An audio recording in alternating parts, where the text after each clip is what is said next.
the security interests of NATO allies to support Ukraine. Then also allies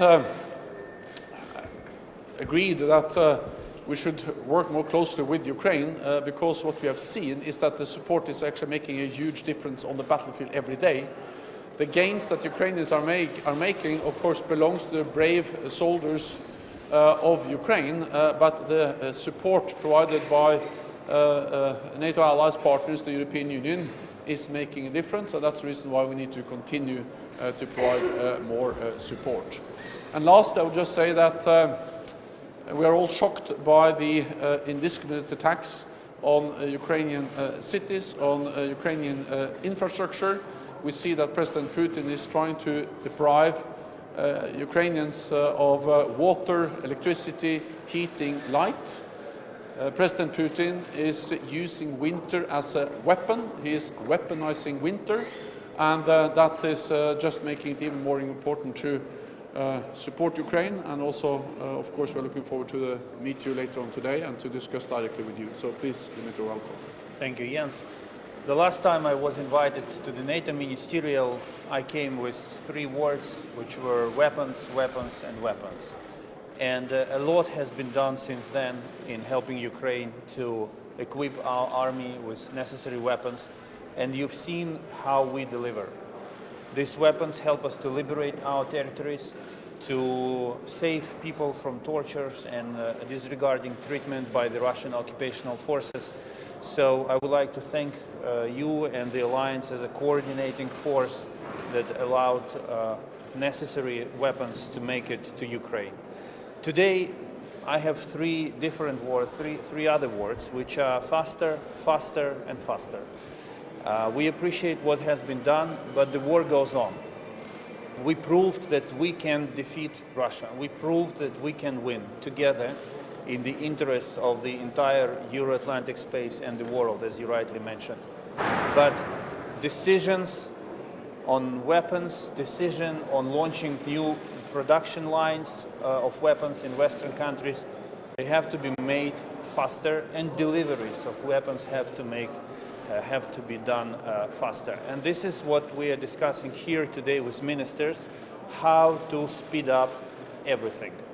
Of course, I think it will be probably the first NATO ministerial where issues of energy security will be as important as of hard security. Yes, transformers, generators, and other equipment are very important. And in this sense, a comprehensive assistance package run by NATO and coordinated by the Secretary General is playing a very important role. This non-military assistance to Ukraine to help us get through the winter. So to cut story long, we need air defense, Iris, Hawks, Patriots, and we need transformers. When we have transformers and generators, we can restore our system, our energy grid, and provide people with decent living conditions, which President Putin is trying to deprive them of. When we have air defense systems, we will be able to protect this infrastructure from the next Russian missile strikes, and they are definitely to come. Unfortunately, this is the reality that we have to prepare for. So, in a nutshell, Patriots and transformers is what Ukraine needs the most, and we're discussing it here in Bucharest at the NATO Ministerial. Thank you. Okay.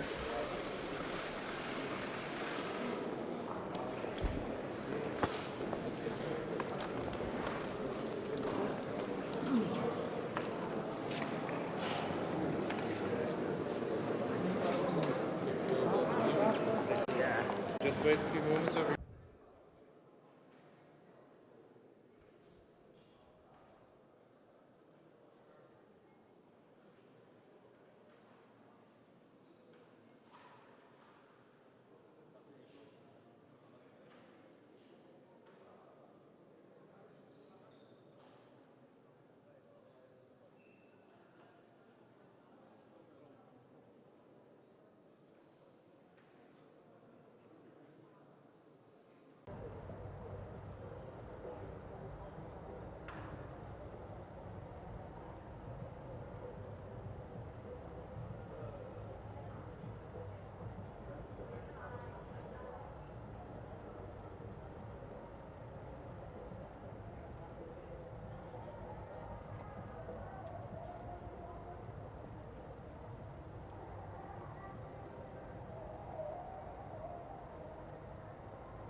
Good? Okay.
Good evening. The Secretary General will update you on the first day of the meeting of NATO Foreign Ministers.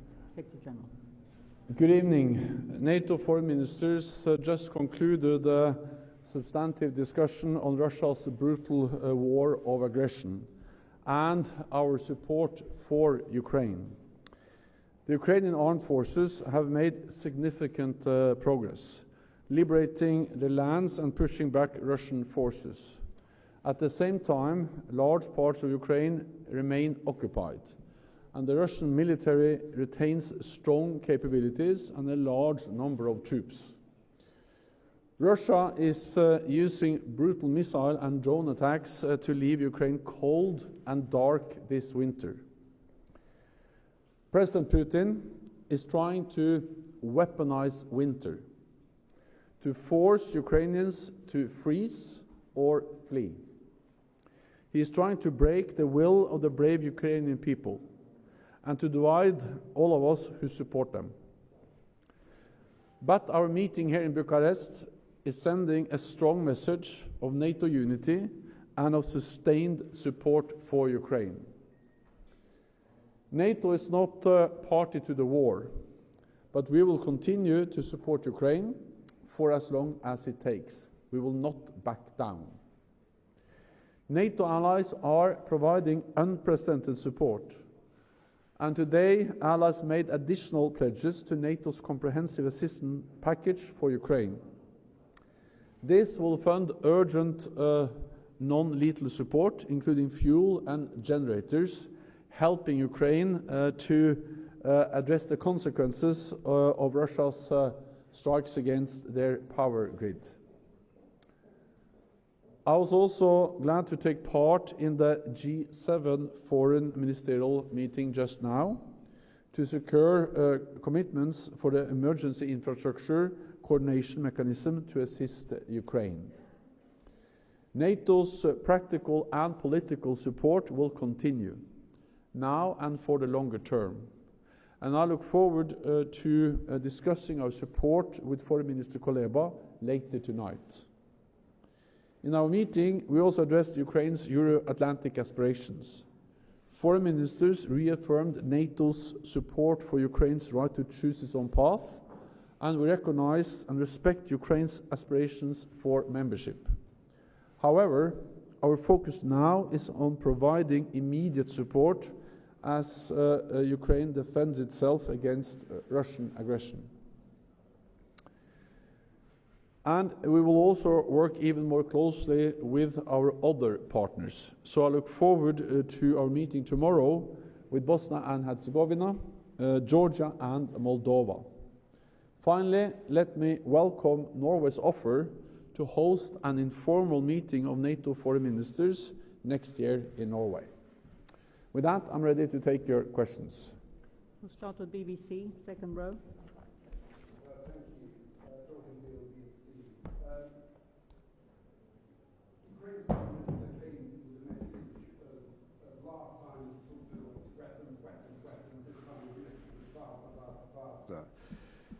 And you've set out that you're going to supply help with Ukraine's energy infrastructure, but you've mentioned nothing about weapons. Specifically, Ukraine's foreign minister says he wants air defense systems. Now, I know you've provided some, but he mentioned specifically Patriot air defense systems.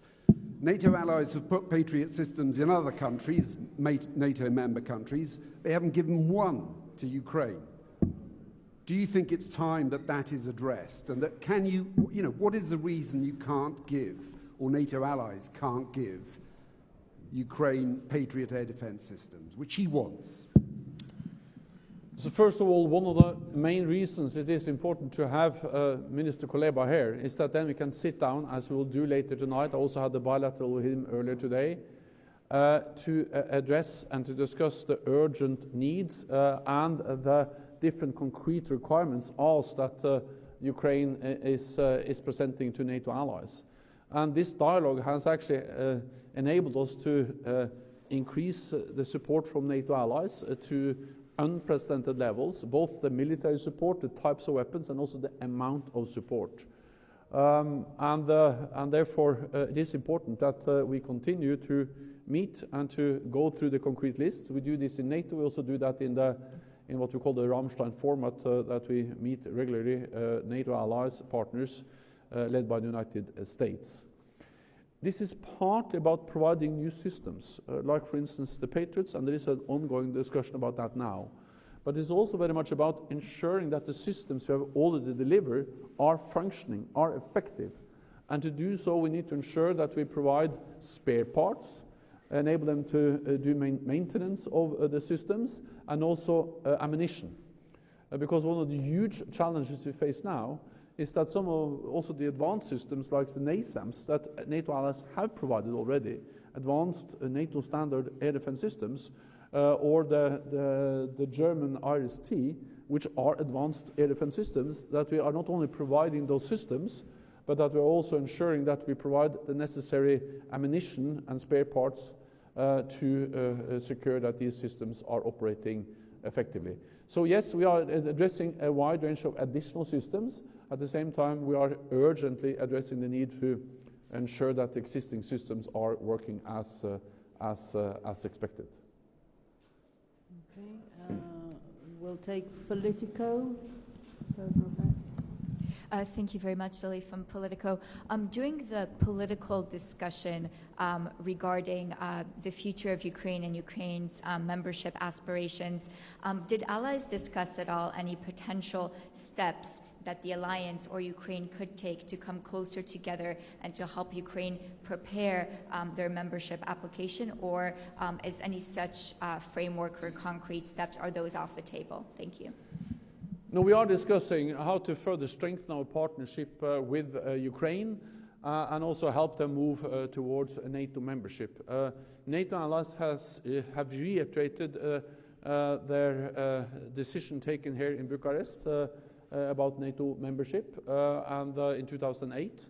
And we have also demonstrated that NATO's door is open. We have demonstrated that over the last years by inviting North Macedonia and Montenegro to join. They have already joined, and also by inviting Finland and Sweden, and already 28 out of 30 allies have ratified their accession protocols. On Ukraine, of course, the main focus now is on providing urgent needed support, both to help them defend themselves, but also to repair the destroyed energy infrastructure and many other types of support. But on Ukraine, we are discussing how can we strengthen further the political partnership, short of membership, and there are different ways of doing that, just by meeting more frequently, having more substantive discussions, and looking into different ways of expanding, deepening our political partnership. Second, we are now stepping up the practical support. And of course, the practical support is important because we provide them with fuel, with generators, with winter clothing, with drone jammers, and many other things. But the political support and the practical support goes hand in hand, because by expanding the practical support, we also are engaging more closely with Ukraine, and we're also looking into how we can further strengthen that when it comes to, for instance, capacity building, helping Ukraine to transition from Soviet-era equipment to standards and doctrines, to NATO standards and doctrines, and to become more interoperable with NATO forces. So the practical cooperation and the political cooperation goes hand in hand, and is helping to move Ukraine towards NATO. We'll go to the lady in grey there from NV Ukraine, just behind you. Natalia Rob, NVUI, Ukraine. At the G20 summit in Bali, Ukraine's President Volodymyr Zelensky presented a 10-step peace plan. Would NATO be ready to support it? And do you think can guarantee a lasting? What do you think can guarantee in Ukraine a lasting peace in Ukraine until our country becomes a NATO member, as promised last time in Bucharest?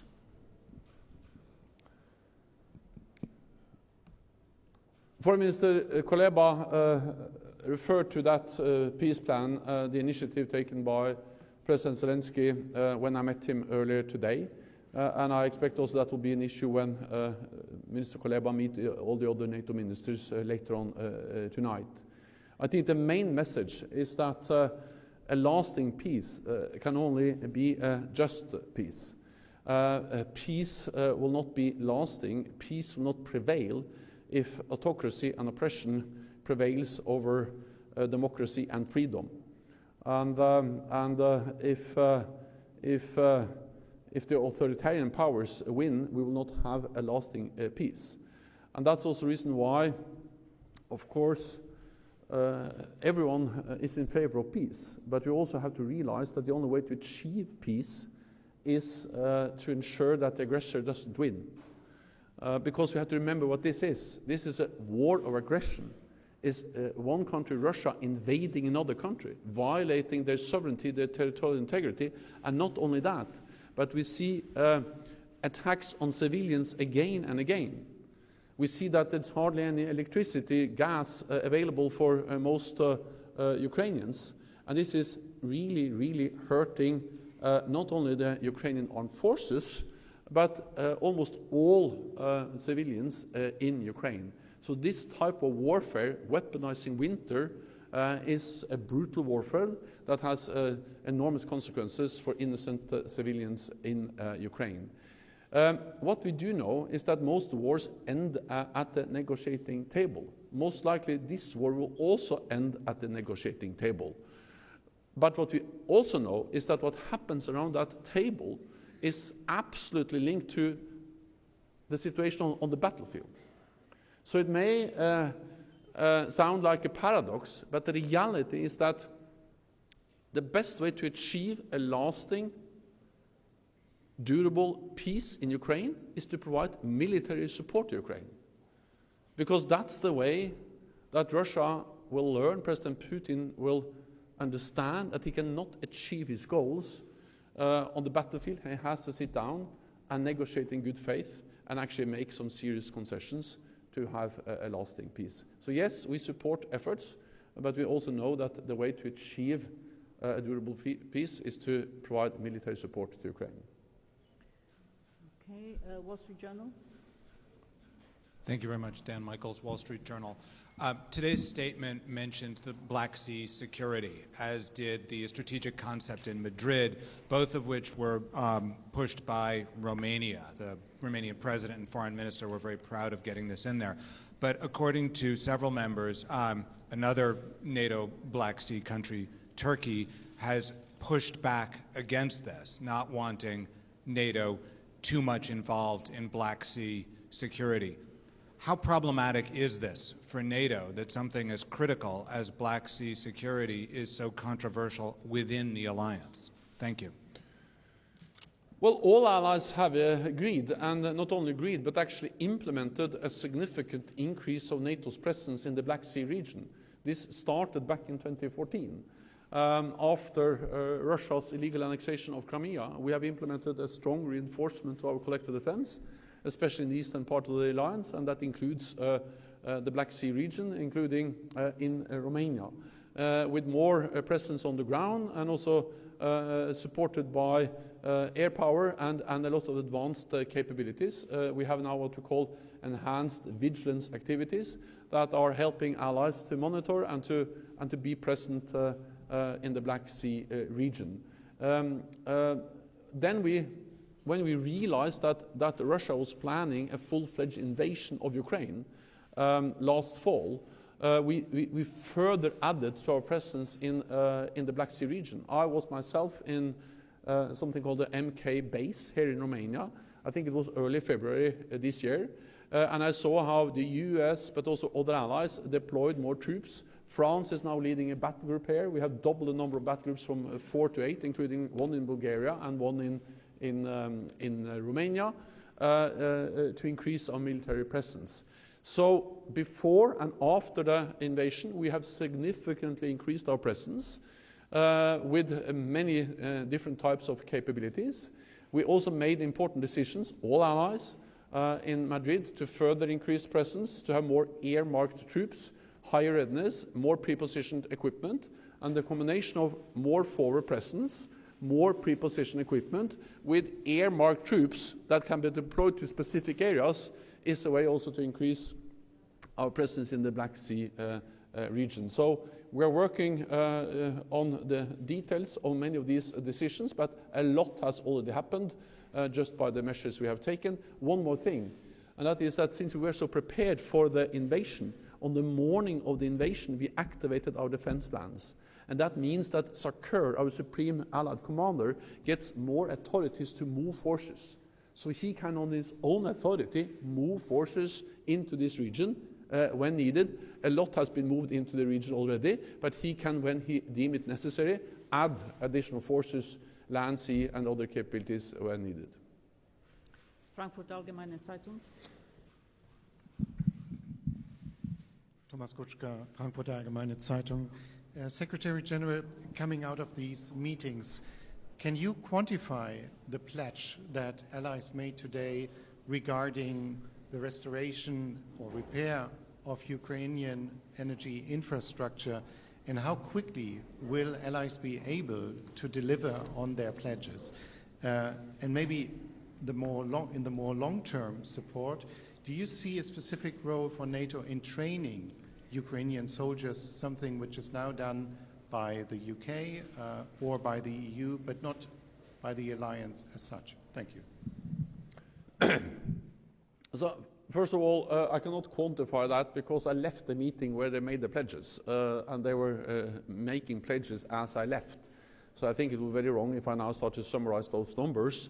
But it is a meeting going on. I gave my intervention. I told them how NATO can support these efforts with our comprehensive assistance package. And then they're going around the table, and there will be more pledges for certain. Then, of course, some allies may have to go back to the capitals to make some decisions, but I'm absolutely certain that allies will sustain their support, and that will include also support to Ukraine to address the devastating consequences of the attacks on the power grid.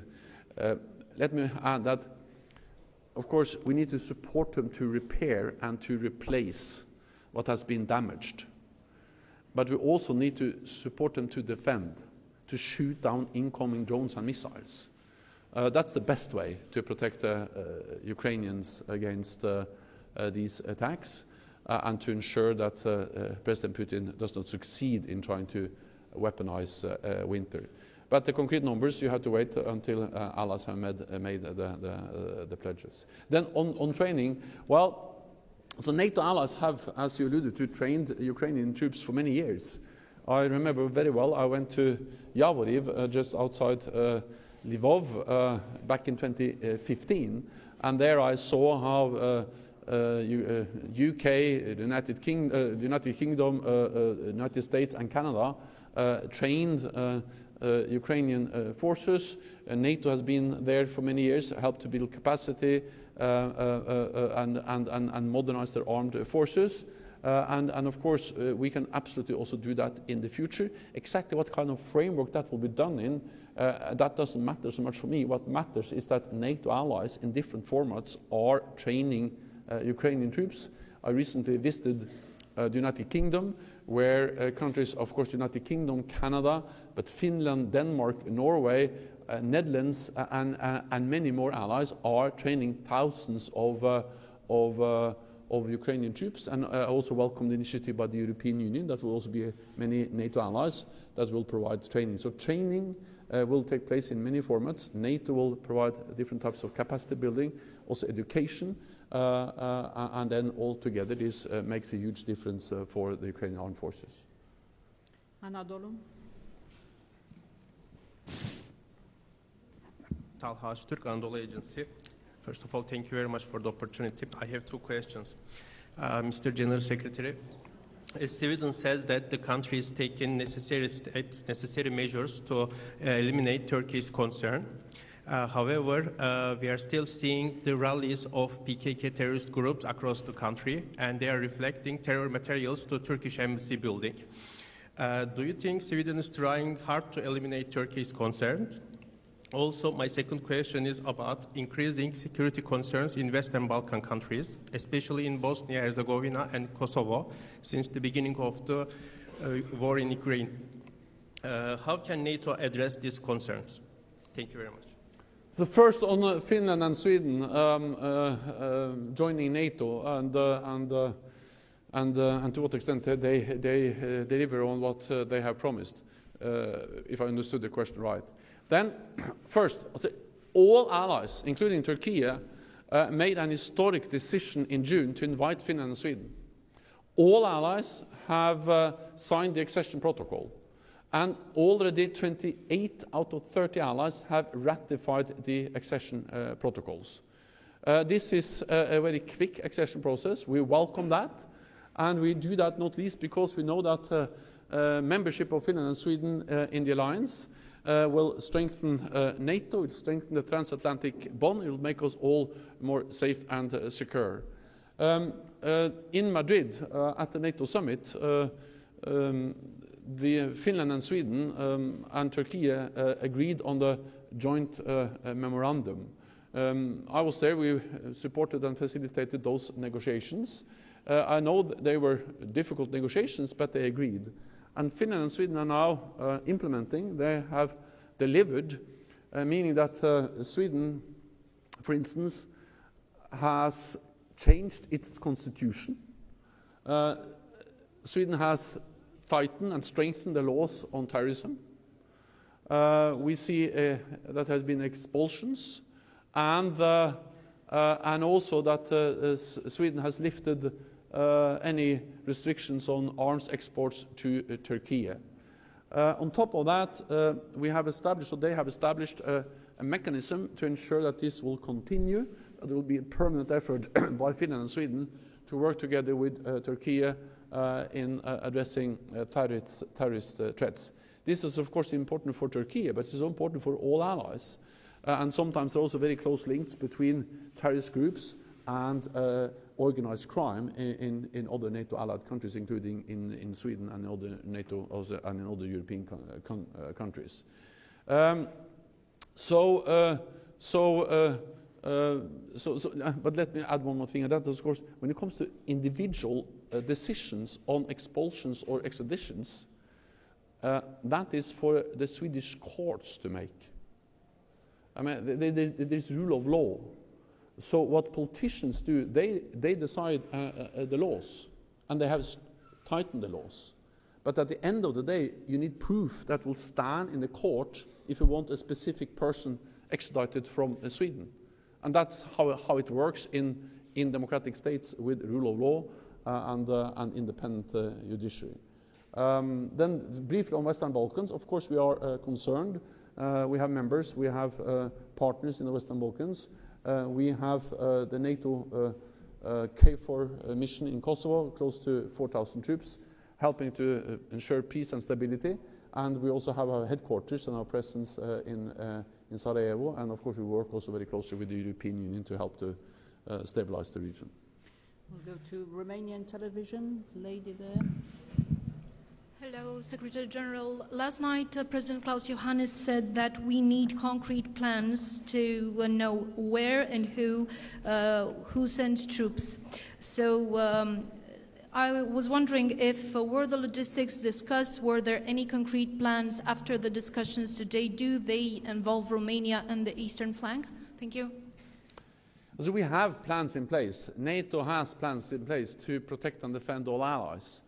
And also that's the plans we activated when Russia invaded Ukraine. And we activated the same morning, and that has led to more NATO presence, now 40,000 troops on the NATO command in the eastern part of the alliance, but all backed by significant air and naval forces. And SACEUR, our Supreme Allied Commander, has then been provided the authority to add even more forces if he deems that necessary. So we have plans. Then, of course, we are constantly assessing those plans, developing those plans, and at Madrid, at the summit in Madrid, we made decisions to further strengthen our force structure based on many different measures, but the key elements will be more presence especially in the eastern part of the alliance, higher readiness of our forces, a pool of several 100,000 forces that can be quickly also deployed, and then more pre-positioned equipment, and to a larger extent also more earmarked forces. For instance, we have seen that Germany has already followed up because Germany is the lead nation for the battle group in Lithuania, and they are now developing a brigade that can be earmarked or will be earmarked for deployment in Lithuania with some equipment. They will know the terrain, they will know the home defense forces, and this concept of more earmarked troops will further strengthen NATO's ability to protect and defend all allies. ARD. Secretary General Markus Price with ARD German TV. I have a question. Everybody's saying Putin is weaponizing the cold and the winter. I'm a bit surprised that you're talking about this on the 29th of November right now. Have you been late to addressing that kind of weapon? Thank you. Well, we have addressed this issue for a long time, not least by providing air defense systems. I think that, of course, the most effective thing NATO allies do is to help Ukrainians to shoot down incoming missiles and drones from Russia.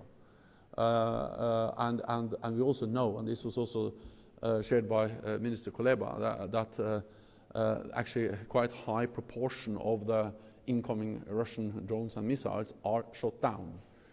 So without the significant and modern air defense systems that NATO allies have provided, we would have seen much more devastating attacks and much more damage, including of the gas, the energy, the power grid.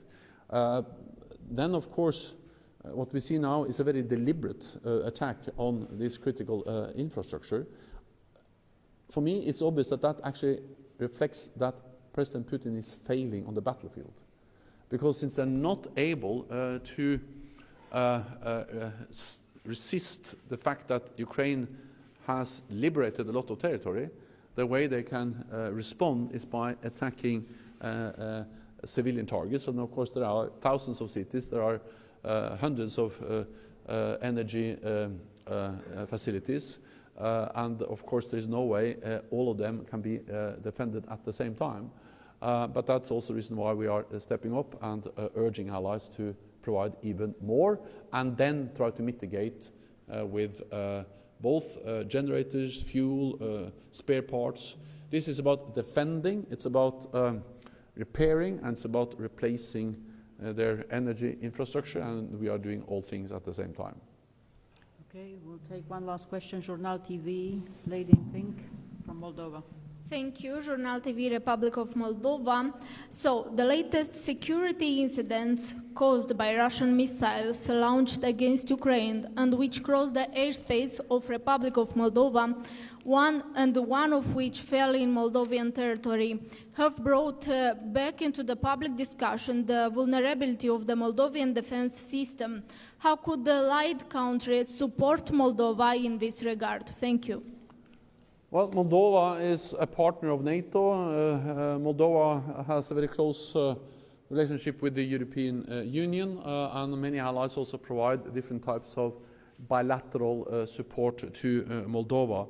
I recently met the President of Moldova, Maris Sanbo, and we had a very extensive discussion on the ways we can try to expand our partnership, of course respecting the fact that Moldova is not aspiring for NATO membership. Moldova is a neutral country, and we are looking into how we can work more closely with Moldova in different areas, but also welcome the fact that NATO allies and the European Union also providing economic support to Moldova to help them mitigate the consequences that they are seeing because of the war in Ukraine. Moldova, being so close to the war, has suffered a lot, and the only and the best way to really end this is for President Putin to end the war.